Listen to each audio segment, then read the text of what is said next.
لا إله إلا الله। গভীর রাতে ইসরায়েলে হামলার পরপরই বেজে ওঠে সাইরেন। স্তব্ধ হয়ে পড়ে গোটা ইসরায়েল। এ ঘটনায় ব্যাপক ক্ষয়ক্ষতির মুখে পড়েছে ইহুদিবাদী এই শাসক গোষ্ঠী।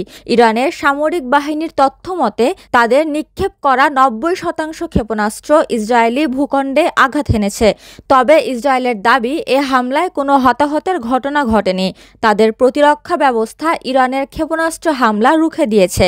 মার্কিন সংবাদ মাধ্যম সিবিএস এর আলোকে ইরানের এই হামলায় ইসরায়েলের ক্ষয়ক্ষতির চিত্র তুলে ধরা হলো।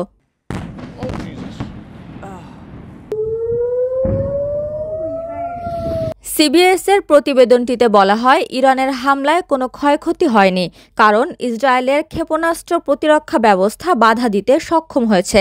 ইসরায়েলকে সুরক্ষা দিতে যুক্তরাষ্ট্র কিছু ইরানি ক্ষেপণাস্ত্র আটকে দিয়েছে বলে জানিয়েছেন একজন মার্কিন প্রতিরক্ষা কর্মকর্তা।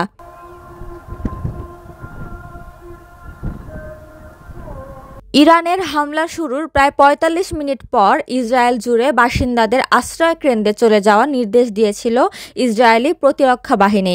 সেনাবাহিনীর মুখপাত্র রিয়ার অ্যাডমিরাল ড্যানিয়েল হাগারি বলেছেন, সামরিক বাহিনী ইরানের কাছ থেকে কোনো অতিরিক্ত বিমান হুমকি চিহ্নিত করেননি।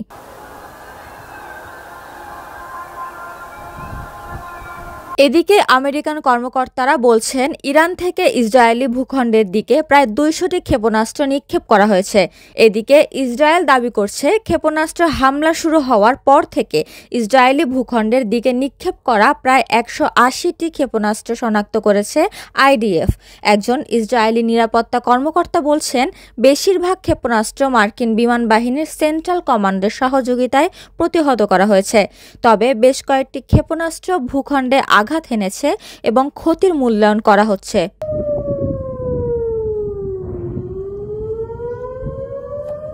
উপমা রায়, সোনালী নিউজ, ঢাকা।